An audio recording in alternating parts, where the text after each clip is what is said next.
যার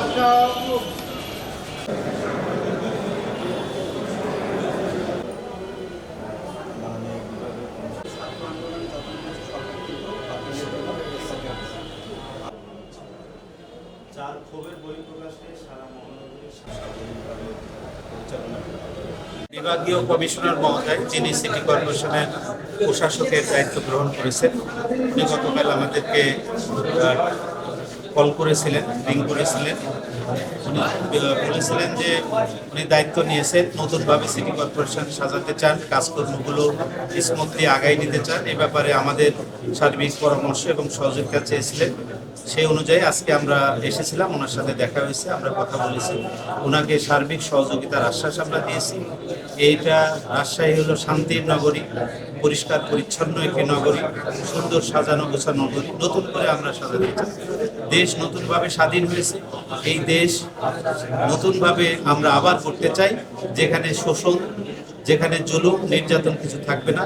রাজশাহী থেকে সেটা আমরা শুরু করতে চাই। এই ব্যাপারে আমরা ওনাকে সার্বিক সহযোগিতার আশ্বাস দিয়েছি। উনিও আমাদেরকে বলেছেন যে উনি এসব বিষয়ে কার্যকর পদক্ষেপ গ্রহণ করবেন।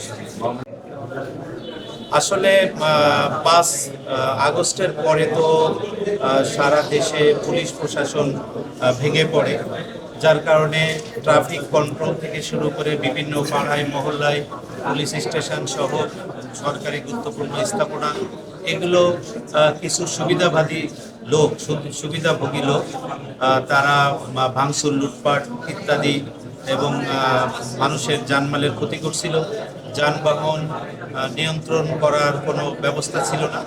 আমরা স্বেচ্ছাসেবক দিয়ে, আমাদের বিভিন্ন স্বেচ্ছাসেবক টিম দিয়ে আমরা সরকারি স্থাপনাগুলো পাহারা দিয়েছি। পুলিশ লাইন সহ পুলিশের স্থাপনাগুলো আমরা পাহারা দিয়েছি।